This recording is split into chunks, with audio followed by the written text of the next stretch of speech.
Okay, so this is part 4 of my analysis of What About the Sacrifices, a book by Thomas Lancaster, published by First Fruits of Zion in 2011. If you haven't seen parts 1, 2, or 3, of course, it'll make more sense if you watch those first. They're on, of course, this same channel. But either which way, we are going to dig in, take a look at some of the claims, and there's some interesting ones in this section, and respond to them with orthodox Christian understanding. So let's go. Talking about Jesus, of course, on page 72, he says, he was not a Levitical sacrifice. He was not a kosher animal. He was not slaughtered in a kosher manner. He was not sacrificed inside the temple. His blood was not applied to the altar. In no way, shape, or form was he literally a temple sacrifice. Not in this present world. Not according to Torah law. He is a different kind of sacrifice. So when we speak of him as the sin offering, or the peace offering, or the guilt offering, or our Passover lamb, we are speaking only metaphorically. So my first thought is, and there are several pages of this line of argumentation in the book. It's apparently to him a big point. What's supposed to be surprising about this? Now again, anytime someone says they're speaking only metaphorically about the sacrifice of Jesus, you say, okay, where are we going with this? Let's be careful, because it is a real death of a real person in history who really died and really came back to life. So, I mean, metaphorically, we got to be careful how far we're going with that. But does Lancaster really know Christian teachers who speak literally of Jesus as a kosher animal sacrificed by a priest on the altar in the temple? Is there anyone he knows that thinks that this is literal? And again, he uses literally a lot. It's a very dangerous term because it's misused and abused all the time. That's coming from a former English teacher who is annoyed by people literally using literally wrong. But in this case, seriously, does he know people like this? No, of course he doesn't. If he does, I'd like to meet them, because they must be interesting fellows if they think Jesus was an animal. So why all the fuss, right? Now, as far as I can tell, as far as I can guess, anything that distances what Jesus accomplished on the cross and in the empty tomb from and apart from, and puts distance between them, that and the law of Moses is a good thing, because that's all this is doing. It is pushing them apart. I can't see what else he might hope to accomplish by explaining that he is literally not an animal sacrificed on an altar. Yeah, we know. Christian teaching about the role of sacrifices generally maintains that in Old Testament times, a person could have his sins forgiven by bringing a sacrifice. He transferred his guilt for sin to some unhappy goat. The goat took his punishment for the sin. That's how people were saved. But after Jesus came, we no longer have to bring goats. So this is our old friend, the straw man again, right? This is not what the church teaches. We could, and it is an interesting topic to try to delve into. What was the point of the sin offerings? The Day of Atonement, all of these times when blood was applied and blood was required for sin. What was that all about? But the church, Christians, don't believe that that's how people were saved, right? At the end of this, he totally goes off the rails. That's how people were saved, but after Jesus came, people didn't need to be saved that way. Again, we dealt with this earlier in this series. That's not what the church teaches. That's fundamentally against what the New Testament says. But it's another reminder that I think Lancaster's fundamentalist upbringing is what he's really rebelling against. No actual historic Christian doctrine, because he's often arguing against some of the more oddball fundamentalist understandings of things, rather than normal mainstream orthodox historic teachings. So he either doesn't understand what the church teaches on these things, or he likes to do these sad caricatures and argue against them. I don't know which one it is. But either way, that's kind of dangerous when you've elevated yourself as a teacher and got followers in high numbers who think you know, to borrow a phrase, walk on water. They think he's brilliant. So once again, we're going after the straw man. The Messiah's death did not cancel the temple sacrifices. Rather, his death represents a sacrifice in a completely different venue and carries out a completely different function. The temple sacrifices are relevant for worship of God in this present world. Again, we have a conversation about the relationship between the law of Moses and Jesus' sacrifice, and we can build that off of the book of Hebrews largely, where this is a primary topic. But the conclusion, the temple sacrifices are relevant for worship of God in this present world. The conclusion doesn't follow, right? If we point out, yes, the book of Hebrews says that he entered into the temple not made by hands. We talk about him being a priest after the order of Melchizedek. We can talk about all of those things. So it is different in some interesting and fundamental ways, but that does not mean that the temporal sacrifices are relevant for worship of God in this present world. Here's the problem, and here's the reason. Here's a key reason why. Jesus already enables us to come nearer to God, right? James 4:8, but many different New Testament texts talk about our relationship with God, that we can call God Abba, Father, that we've been adopted as sons and daughters. They use language that did not previously exist when talking about God's people in the covenant of Sinai. That's not how they had a relationship with God. They could not come near to God. They could not bring they could not enter into his presence. They did not have the Holy Spirit dwelling within them. All of these different ways in which we know that we do not need rituals, priests, or sacrifices to come near to God, because we already can. Why? Because the curtain is torn. Why? Because the sacrifice of Jesus is utterly and permanently sufficient. How then would temple animal sacrifices be relevant for worship in this age? What function do they perform? What possible role would they have in our worship, in our need to come near to God, in our relationship with God? I'm waiting. What do they do? What does an animal sacrifice in this age do? Now, again, Lancaster thinks we're in the same age. He thinks we're in the Mosaic era as well, permanently, until the Messianic. So he would see no difference between that age and this age. But post, let's just say it that way, after the life, death, and resurrection of Jesus Christ, what role do they fulfill? What do they do for followers of Jesus?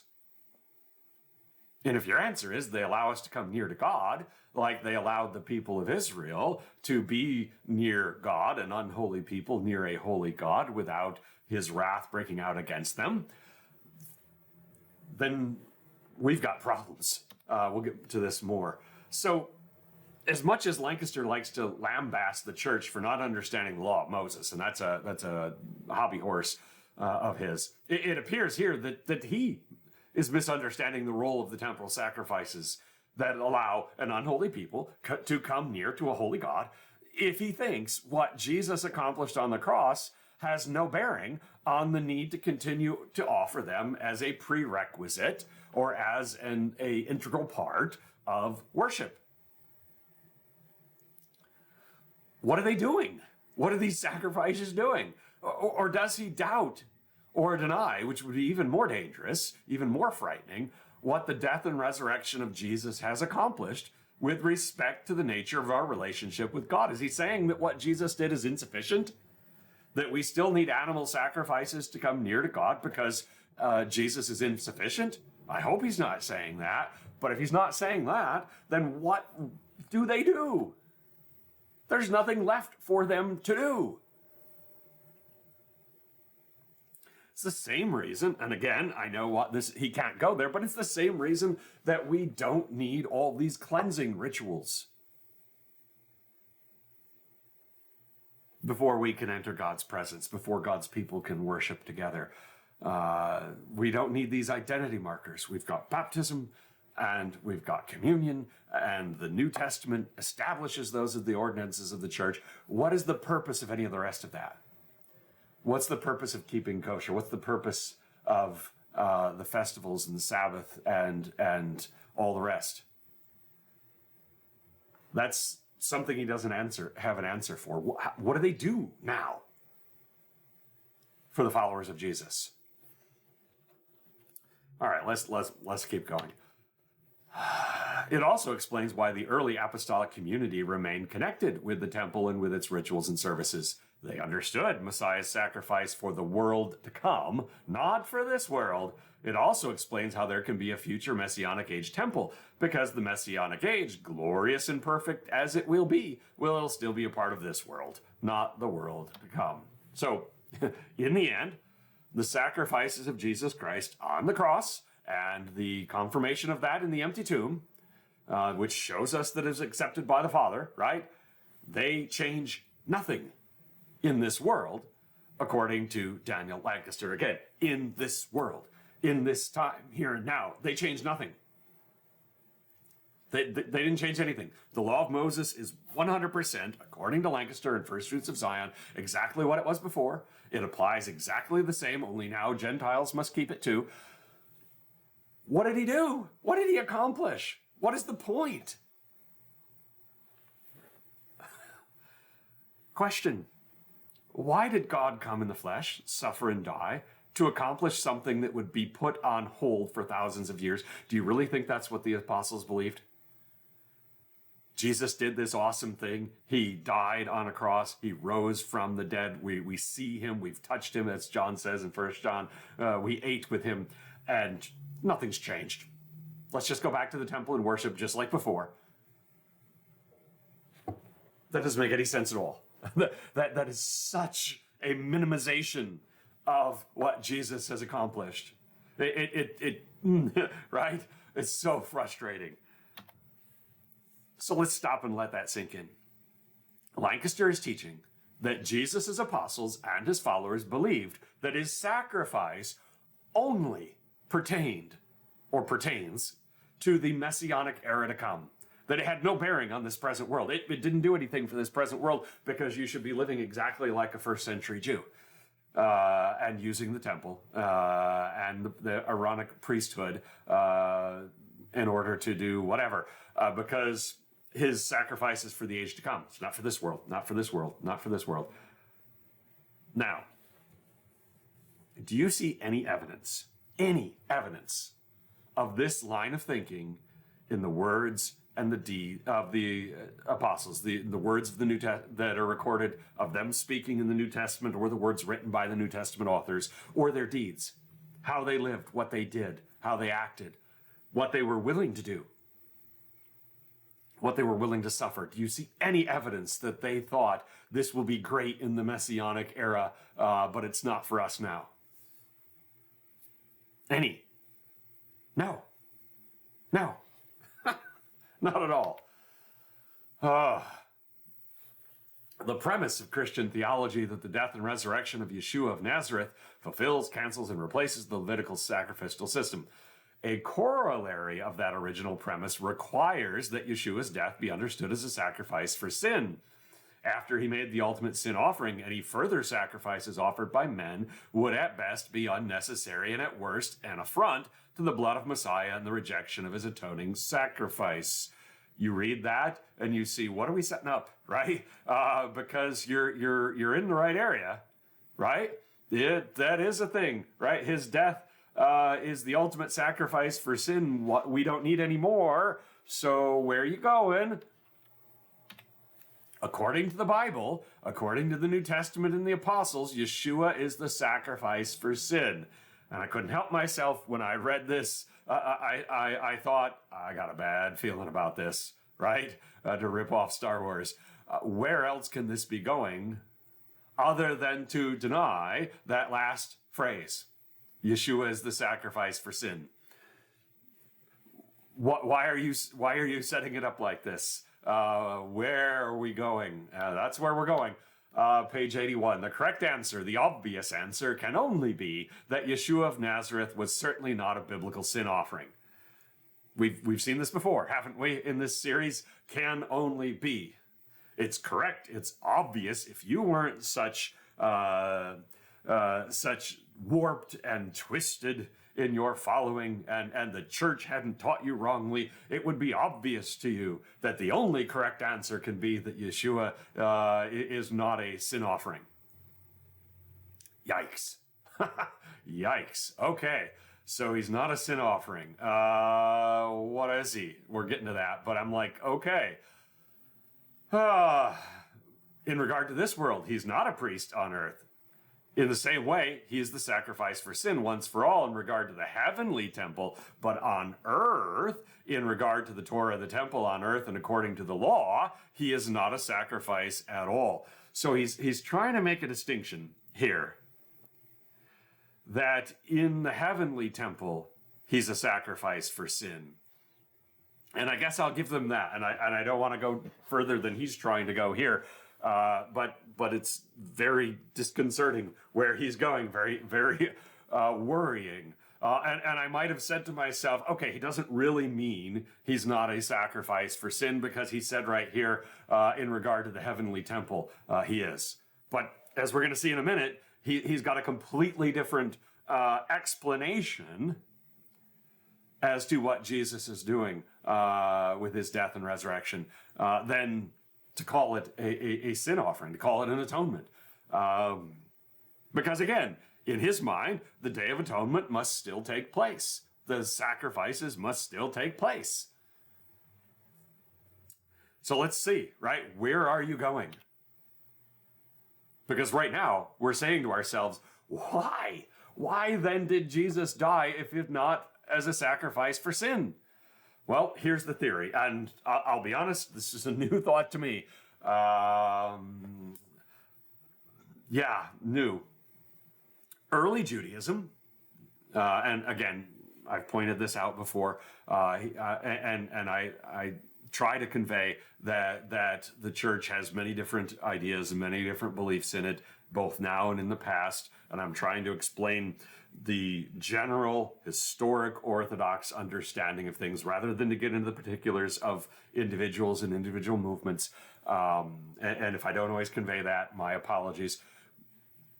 Daniel Lancaster and First Fruits of Zion talk about Judaism like it's a singular thing, when of course the correct way of understanding first century Judaism is to talk about first century Judaisms, because there were wide divergences between the Pharisees and the Sadducees and the Essenes with respect to practice, orthodoxy and orthopraxy. So any which way, sorry, rabbit trail. Early Judaism, I don't know who he's talking about per se, because he doesn't show any examples, used to believe in a concept we can call the suffering of the righteous. It appears frequently in early rabbinic literature. It just weirds me out. I don't understand why he doesn't share examples of these things. He just simply says, take my word for it. I'm sure it's in there somewhere, but, can we see what rabbi? When did they say this? What exactly did they say? It formed an important part of the theological landscape behind the Gospels and the other apostolic writings. Did it now? So it was an important belief in the first century that the apostles and the gospel writers were well aware of, that the righteous suffer for what reason, right? Let's keep going. In early Jewish theology, the suffering of the righteous brings atonement. The concept works like this. The sages, whoever they are, assumed that suffering results from sin. If so, for whose sins do the righteous suffer? They do not suffer for their own sins. After all, they are righteous. For whose then? If not for their own, it must be for the sins of others. Again, we can break that down according to Pauline theology. That is a ridiculous statement. That is so false. The sages assume that suffering results from sin. Really? What about the book of Job? Did they not read the book of Job? Are they unaware that suffering does not need to be connected to sin directly? It can be connected to the fallenness of humanity in general. So whose sin? They do not. Okay, there's just so much here. I wrote more stuff, so I don't want to steal my own thunder, but wow. So too, death results from sin. With you there. The wages of sin is death. So far, so good. But if so, for what do the righteous die? They must die for the sins of others. Oh man. Oh man. Why? Why is Lancaster entertaining this dangerously false theology? Why is he sharing it in his book as if it is a plausible explanation? Again, I share false theology when I'm refuting it, but I make very sure that those listening, that those reading, know this is not what I believe. This is not an acceptable belief. I'm sharing it with you to help you refute it or help you be on guard against it. But that's not how he's treating this. He's treating this like a viable alternative understanding. Here's the thing. The Apostle Paul utterly eviscerates this idea in the book of Romans. There isn't anyone righteous that is without sin. There isn't anyone who does not deserve to die for their own sins. For all have sinned and fallen short of the glory of God. Our righteousness are as filthy rags. I mean, my goodness, can we read the first half of Romans and not see this? Why are we talking about this? Why are we entertaining this as if it's a viable theory to understand the death of Jesus Christ if it's utter nonsense with respect to human beings? The righteous suffer and die for their own sins like everyone else. Because everyone is a sinner. Where are you going? Given the theological framework, assuming that the sacrifice of the righteous brings atonement, which again, it does not, it cannot, it never would, but assuming that, his Jewish followers naturally interpreted his unmerited suffering and unmerited death as occurring on behalf of others. And I've seen this before. I don't remember which text of theirs it was in. It was in one of his Beginning of Wisdom Torah Club ones, and I did a video about it. You can go back and find it, where he talks about the cosmic scales balancing. And so Jesus has all of this righteousness, and it unbalances the scales. And so God's got to put some sinners on the other side. Anything to avoid the idea of an atonement, of a sin offering. So what proof in his book does he offer that Peter, James, John, Paul, or anyone else believed in this theological framework? I'll wait. Oh, the answer is none. There's no evidence. He doesn't offer any evidence because of course there isn't any evidence, because it's not true. The sacrifice of the righteous does not bring atonement. How could it? They're not a spotless lamb. The righteous were righteous because they were declared righteous, as Paul will explain to us, by God, not because of themselves. What are we doing? You must first understand, no, I must not, but anyway, you must first understand the Pharisaic concept that the suffering of the righteous brings atonement, that the death of the righteous atones for sin. The atoning death of Yeshua, it turns out, it's a thoroughly Jewish theological concept. Now, that conclusion may still be true, because, of course, the concepts that Paul is working with are thoroughly Jewish, because he is a first-century Jew, raised as a Pharisee. That's the cultural river, to borrow Walton's term, that he swims in. But that's not what he means, right? Why must we understand the Pharisaic concept that the suffering of the righteous brings atonement? Because it's not true. Show me the righteous person whose death atoned for sin. The righteous person. In the sense, ordinary human being, right? Here's the problem. The former all-star Pharisee, if this is a Pharisaic teaching that the apostles embraced, then surely the apostle Paul would use it. And yet he utterly rejects the idea that people can atone for other people. Jesus isn't an ordinary person. He's the God-man. He's the Messiah, or excuse me, he's the Son of God. He's the one of one, the unique, only Son of God. You can't build an understanding of what Jesus did based on a false premise about what other people can do.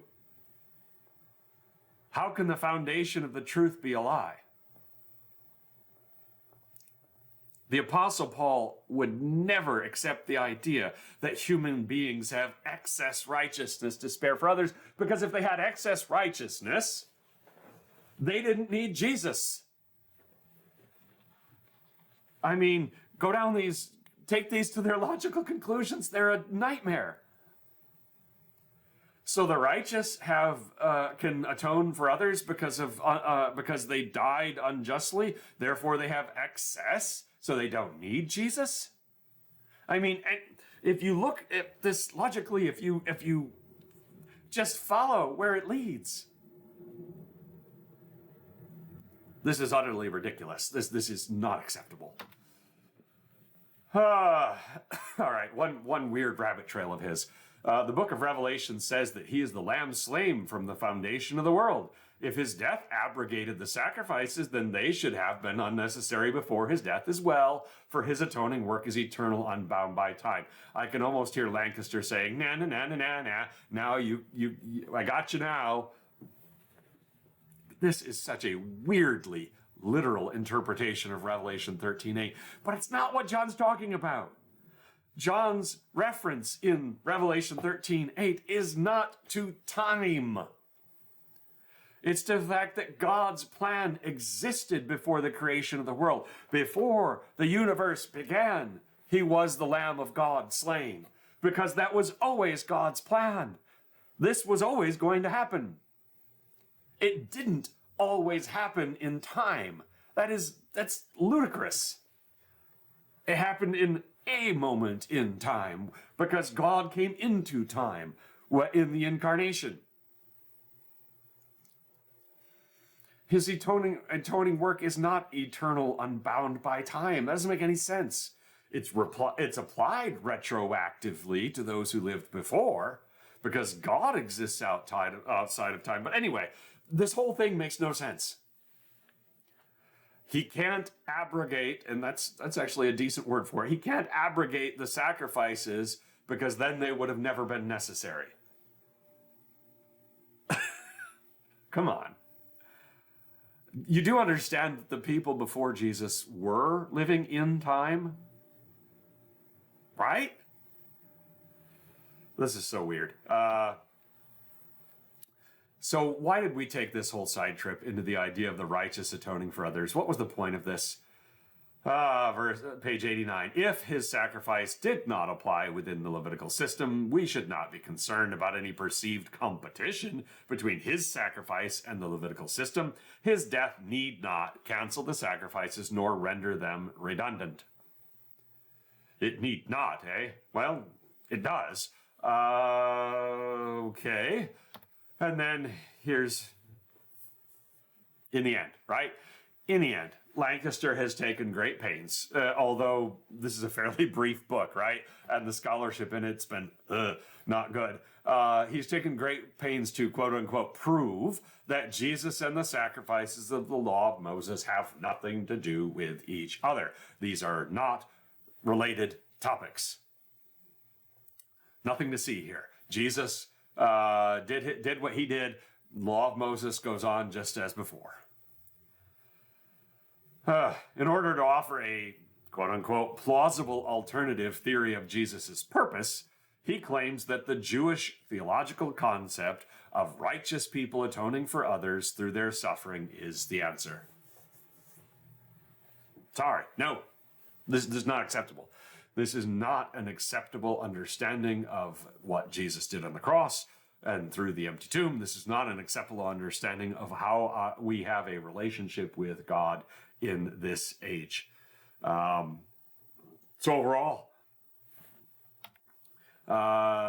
this is problematic. All right, here's my conclusion. Except the Apostle Paul makes no such argument in Romans or anywhere else. In fact, no New Testament author entertains the idea that ordinary people can share excess righteousness with those who have a shortfall. This alternative explanation of Jesus' sacrifice is wholly unacceptable. It's unorthodox, and it's a number of steps down the road to heresy, if not all the way there. So in the end, what's my evaluation of this book? Don't read it. This is not going to help you in your discipleship of Jesus Christ. It's not going to help you at all. The only thing that this could accomplish would be to convince a follower of Jesus Christ that they are beholden to the law of Moses, that they need to start. And then they're saying, oh no, I can't offer sacrifices. What do I do now? Right? Which is why, they're in his Beginning of Wisdom series, the Torah Club regular study series, he said things like, well, since you can't offer sacrifices now, you need to be keeping kosher, you need to be keeping the Sabbath, you need to be keeping the festivals, and that will be your alternative. Of course, at the time when he said that, my response was, where does the law of Moses say that's good enough? Yeah. So anyway, this whole thing's a mess. It's one of those ones where I had my highlighter out and wrote notes in the margins, and it was like hard to get through certain sections just because your mind's like saying, what is this? We don't need an alternative explanation of Jesus' sacrifice. He is the Lamb of God who takes away the sins of the world. That's it. That's what we need. So thanks for listening. As always, any genuine questions, comments, I'm happy to. If you just want to insult me, please go somewhere else, or at least don't put it in the comments.